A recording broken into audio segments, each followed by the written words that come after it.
Eu nunca imaginei que ia escrever isso. Não por vergonha, não por medo, mas porque algumas coisas a gente guarda tão fundo que até parece que não existiram. Mas existiram. E doem. E às vezes a gente precisa soltar, mesmo que seja só para si mesmo, como se estivesse falando no escuro.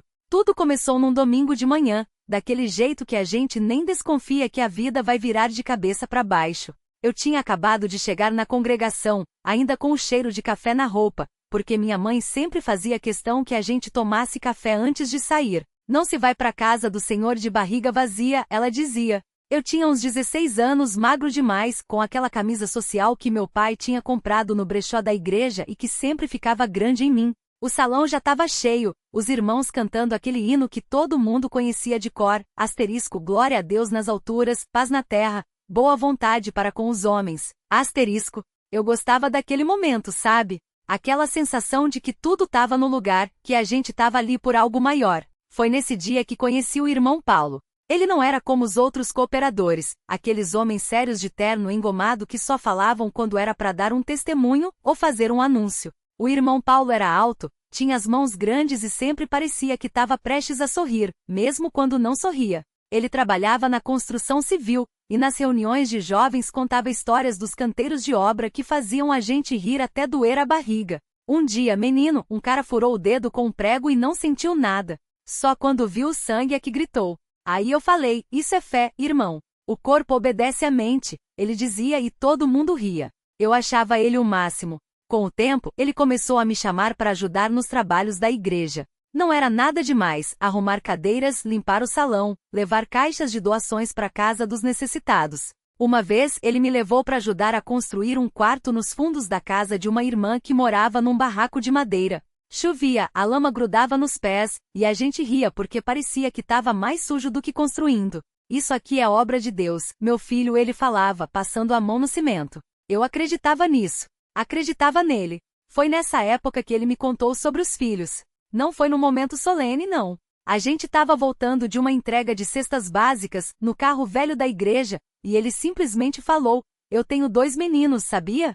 O mais velho tem 7 anos, o caçula tem 5. Moram com a mãe deles em Curitiba. Eu não sabia. Ninguém falava muito sobre a vida pessoal dos cooperadores, a não ser quando era para dar testemunho de alguma bênção. Fiquei quieto, esperando ele continuar. Eles nasceram com os problemas de saúde. O mais velho tem uns tremores, os médicos falam que é uma coisa no cérebro.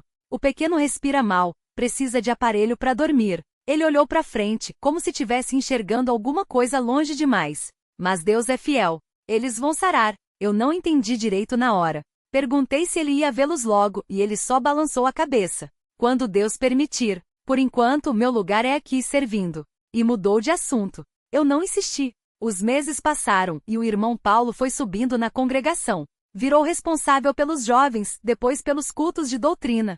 Todo mundo gostava dele. Ele tinha jeito com as pessoas, sabia ouvir, dava conselhos que pareciam sair direto da Bíblia, mesmo quando não citava nenhum versículo. Uma vez, uma moça da igreja estava chorando porque o namorado tinha terminado, e ele só falou, filha, Deus não tira nada da gente que não seja para dar algo melhor. Às vezes a gente não entende na hora. Mas um dia a gente olha para trás e vê a mão dele em tudo. Ela saiu mais leve. Eu também saí pensando nisso. Foi quando as coisas começaram a ficar estranhas. Primeiro foram os testemunhos. O irmão Paulo começou a contar histórias de curas, de milagres que tinha visto. Não eram aquelas coisas genéricas que a gente ouve nos cultos, não. Eram detalhes. Uma irmã estava com um tumor do tamanho de uma laranja. Os médicos falavam que não tinha jeito. A gente orou, e na semana seguinte o médico não achou nada. Sumiu. Ou então, o menino cego de nascença, depois da imposição de mãos, começou a enxergar vultos. Em 3 dias estava lendo a Bíblia. Todo mundo se emocionava. Eu também. Como não acreditar? Só que tinha uma coisa que me incomodava. Nunca eram os filhos dele. Nunca. Uma vez, depois de um culto, perguntei baixinho, irmão Paulo, e a sua filha? A Clara, não é? Ela ainda tem aquelas crises? Ele me olhou com um sorriso que não chegava nos olhos. Um daqueles sorrisos que a gente aprende a fazer quando não quer responder, mas também não pode ignorar. Ah, Clara, isso é diferente, meu irmão. Cada um tem o seu fardo, o seu tempo. Deus sabe o que faz. Mas eu conheci a Clara. Uma menina de 10 anos, magrinha, com os olhos fundos e aquele tremor nas mãos que piorava quando ela ficava nervosa. Virou lenda na igreja quando, num domingo, durante o louvor, ela caiu no chão se debatendo, a boca cheia de espuma. O irmão Paulo orou sobre ela ali mesmo, com todo mundo em volta, e ela parou. Por um tempo. Depois as crises voltaram. Nunca entendi por que Deus curava estranhos e deixava a filha dele assim. Mas também não era meu lugar questionar. Até que um dia, depois de mais um culto cheio de testemunhos, eu vi a Clara sozinha no pátio da igreja, sentada num banco de concreto, os joelhos encostados no peito. Ela chorava baixo, como se não quisesse que ninguém ouvisse. Sentei do lado dela sem falar nada. O vento mexia nas folhas do jambo que dava sombra pra gente, e o cheiro de terra molhada subia do chão. Depois de um tempo, ela enxugou o rosto na manga da blusa e falou: "Eles acham que eu não sei, mas eu ouço. Todo domingo alguém é curado. Todo domingo alguém fica bom. Menos eu." Não tinha o que dizer. Coloquei a mão no ombro dela, mas ela se afastou um pouco, como se o toque doesse. Às vezes eu rezo para Deus me levar logo, para não ser mais um peso. Aquilo doeu em mim como um soco. Uma criança falando assim. Uma criança que deveria estar brincando, rindo, vivendo, e em vez disso pedia para morrer. "Clara, você não é peso nenhum", falei, a voz mais grossa do que eu queria. Ela olhou para mim com aqueles olhos grandes, cheios de coisa que nenhuma criança deveria carregar. "Então por que ele não me cura?" Não tinha resposta. Não tinha uma explicação que não soasse falsa ou cruel. Então fiquei quieto, ouvindo os grilos começarem a cantar enquanto o sol se punha atrás dos muros da igreja. Naquela noite sonhei com a Clara. Ela estava de pé no meio do salão vazio, iluminada por uma luz que vinha não sei de onde. Não tremia. Não chorava.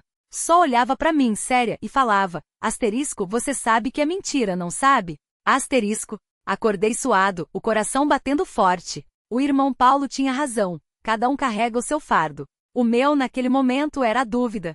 Por que se Deus curava os outros e não curava a Clara? Ou ele não era tão poderoso quanto diziam, ou então ele não existia. E se não existia, tudo aquilo, os cultos, as orações, os testemunhos, a esperança que a gente via nos olhos das pessoas, era só uma grande farsa. Uma farsa que eu tinha ajudado a construir. Fiquei deitado na cama, olhando pro teto, até o dia clarear. Quando me levantei, tomei um banho demorado, como se a água pudesse lavar não só o suor, mas também aquele pensamento que tinha se enraizado na minha cabeça. No café da manhã, a minha mãe perguntou por que eu estava tão calado. Disse que era cansaço. Ela não insistiu, mas eu vi no olhar dela que não tinha acreditado.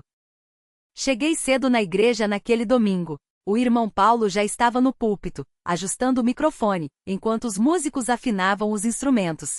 Ele me viu e acenou, sorrindo daquele jeito que sempre conquistava todo mundo. Aquele sorriso que agora me fazia sentir um pouco de nojo. "Hoje vai ser um dia abençoado, irmão", ele disse, batendo no meu ombro. "Deus já me mostrou que vai haver grandes milagres aqui." Olhei para trás, para onde a Clara costumava sentar na primeira fileira do lado da mãe. O banco estava vazio.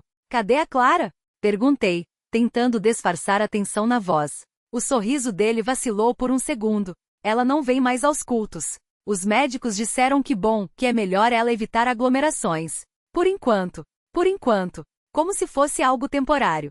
Como se a qualquer momento ela pudesse voltar, curada, sorridente, livre daquilo tudo. Mas eu sabia que não ia acontecer. O culto começou, e mais uma vez os testemunhos se seguiram. Uma mulher com dor nas costas que agora conseguia se mover sem gemer. Um homem que tinha perdido o emprego e depois de jejuar 3 dias, recebeu uma ligação com uma proposta melhor. Todo mundo aplaudia. Todo mundo lorava. Todo mundo acreditava. Eu ficava ali, de braços cruzados, sentindo o peso daquilo tudo no peito. Não era inveja, não exatamente. Era como se cada história de milagre fosse uma faca girando devagar dentro de mim, cortando algo que já estava quase partido. A mulher que andava sem dor, o homem que recuperou o emprego, e a minha mãe? Onde estava o milagre dela? O pastor levantou as mãos, pedindo silêncio para a oração final. Sua voz ecoava pelo salão, grave e cheia de certeza, como se Deus estivesse ali, no meio de nós, anotando cada pedido em um caderno divino. Fechei os olhos, mas não consegui ver nada além do quarto dela, as paredes descascando, o cheiro de remédio e suor, a maneira como seus dedos tremiam ao tentar segurar um copo d'água.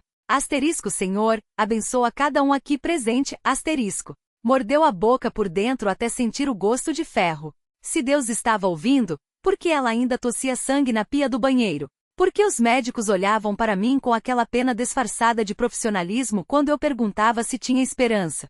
Asterisco, e cura os enfermos, em nome de Jesus, asterisco. Amém. Todo mundo repetiu, menos eu. Minhas mãos continuavam cruzadas, os nós dos dedos brancos de tão apertados. Quando abri os olhos, o pastor já descia do púlpito, sorrindo, cumprimentando os fiéis como se fosse o dono da verdade. Vi a tia Marlene se aproximar dele, sussurrando algo que fez o sorriso do homem murchar por um segundo. Ele assentiu, pôs a mão no ombro dela. Asterisco, claro que vou visitar. Claro que vou orar. Asterisco. Como se oração fosse remédio. Saí antes do final sem me despedir. O ar lá fora estava úmido, pesado, como se a cidade inteira estivesse segurando a respiração. Caminhei até o ponto de ônibus com as mãos nos bolsos, chutando pedrinhas no meio do caminho. O celular vibrou no bolso. Era a tia Marlene. Asterisco, onde você tá? O pastor quer falar se você. Asterisco. Ignorei. O ônibus demorou 20 minutos, e quando finalmente cheguei em casa, a porta da frente estava entreaberta. O cheiro bateu em mim antes mesmo de entrar. Aquele misto de desinfetante e coisa podre que não saía mais das minhas narinas. Deixei as chaves cair na mesinha de centro, onde já havia 3 receitas médicas amassadas e um copo com resto de suco azedo. Mãe? Nenhuma resposta. O som da TV vinha fraco do quarto, algum programa de auditório com risadas enlatadas. Empurrei a porta devagar. Ela estava sentada na cama, encostada nos travesseiros, os olhos fixos na tela como se estivesse assistindo a algo importante. Mas eu conhecia aquele olhar vazio. O controle remoto tinha escorregado da mão dela e caído no chão. Mãe. Dessa vez, ela piscou. Virou a cabeça devagar, como se o pescoço doesse. Ah, você voltou. Sua voz era um fiapo, rouca demais para quem mal falava. Aproximei-me, peguei o copo d'água na cabeceira e levei aos lábios dela. Ela bebeu um gole, engasgou, tossiu. Um filete vermelho escorreu pelo queixo antes que eu pudesse pegar o lenço na mesa de cabeceira. Desculpa, ela murmurou, envergonhada como se fosse culpa dela. Não falei nada. Limpei seu queixo, joguei o lenço sujo no cesto ao lado da cama. A TV continuava ligada, as risadas falsas ecoando pelo quarto. O pastor veio hoje, ela disse, de repente. Meu estômago deu um nó. Quando? Enquanto você estava no culto. A tia Marlene trouxe ele. Claro, a tia Marlene e seu exército de boa vontade. O que ele falou? Mãe suspirou, olhando para as próprias mãos no colo. As unhas estavam roxas, os dedos inchados. Que eu preciso ter fé. Que Deus tem um plano. Engoli em seco. E você acredita nisso? Ela demorou para responder. Quando finalmente abriu a boca, sua voz era tão baixa que tive que me inclinar para ouvir. Não sei, filho. Às vezes acho que o plano dele era eu não ter filho nenhum. Aí você não ia passar por isso. A dor foi tão abrupta que precisei me sentar na beira da cama. Não chorei. Não gritei. Só apertei os olhos com força, como se isso pudesse esmagar as palavras dela antes que elas se instalassem dentro de mim. Não fala isso, consegui dizer, por fim. Ela não respondeu. Só voltou a olhar para a TV, onde um homem de terno brilhante abraçava uma mulher chorando, prometendo que tudo ia ficar bem. Fiquei ali sentado, ouvindo o som da minha própria respiração. Depois de um tempo, levantei e desliguei a televisão. Vou fazer um café, falei. Mãe não reagiu. Quando saí da sala, o cheiro de mofo e remédios grudou na minha garganta. A cozinha estava escura, só a luz fraca do abajur sobre a mesa, aquela que ela deixava acesa desde que papai morreu. Abri a torneira e deixei a água correr um pouco antes de encher a chaleira, só para ter algo que fazer enquanto esperava o gás pegar. As mãos tremiam. Não era frio. Peguei o pacote de café na despensa, aquele mesmo que ela comprava há anos, o mais barato do mercado. A embalagem já estava amassada, quase vazia. Quando abri, o pó escorregou entre os meus dedos e sujou o balcão. Não limpei. Só fiquei olhando para os grãos escuros espalhados, como se eles pudessem me dizer o que fazer em seguida. A chaleira começou a chiar. Desliguei o fogo antes que a água fervesse de verdade, como ela sempre fazia. Café coado demais amarga, ela dizia. Mas hoje o cheiro não subiu igual, ficou pesado, como se algo tivesse queimado sem eu perceber. Levei 2 xícaras até a sala. Ela continuava no mesmo lugar, as costas curvadas, os dedos brincando com a ponta do cobertor. Coloquei a xícara na mesinha ao lado dela, o café balançou e um pouco derramou no prato de plástico. Toma, falei. Ela não virou a cabeça. Só murmurou um obrigada tão baixo que quase não ouvi. Sentei no sofá do outro lado, e segurei a minha xícara com as 2 mãos. O líquido queimava, mas eu bebia mesmo assim, só para sentir algo além daquele nó na garganta. Você lembra quando a gente ia na feira? Ela perguntou de repente. Não respondi logo. Não sabia se era uma pergunta de verdade ou só mais uma coisa que ela falava para encher o silêncio. Lembro, menti. Ela suspirou como se estivesse decepcionada, mas não comigo. Você sempre pedia para carregar as sacolas, mesmo quando era pequeno demais. Teimoso igual ao seu pai. A xícara tremia de novo. Aportei na mesa com mais força do que queria e o café derramou dessa vez. Não lembro, falei. Ela não insistiu.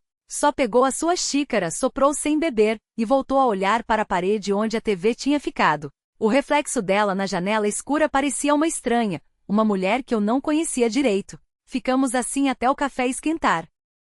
Depois, ela pediu para deitar. Ajudei a levantar, segurei o braço dela até o quarto, como se fosse eu quem estivesse doente. Quando a deixei na cama, ela segurou a minha mão por um segundo a mais do que o necessário. Não vá embora, disse. Não era pergunta. Não vou, respondi. Mas ambos sabíamos que era mentira. Fiquei parado ao lado da cama, olhando para o teto rachado. O ventilador girava devagar, empurrando o ar quente de um lado para outro. Ela fechou os olhos, mas eu sabia que não estava dormindo. Você ainda guarda as cartas?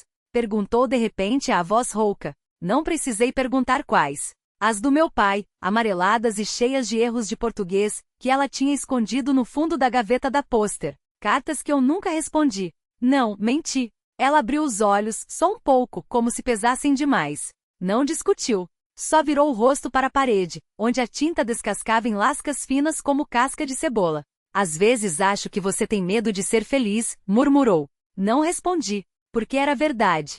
Sentei na beira da cama, o colchão afundando de um lado. O cheiro de remédio e talco barato subia do travesseiro. Ela esticou a mão até encontrar a minha, os dedos frios e ossudos. Fica mais um pouco, pediu. Fiquei. Mas só até o relógio da sala bater 3 vezes. Depois me levantei sem fazer barulho. Na cozinha, lavei a xícara que ela não tinha terminado. A água quente queimava as mãos, mas eu deixei. Quando olhei pela janela, a rua estava vazia, só o poste piscando como se estivesse com sono. Peguei as chaves. A porta rangeu ao fechar.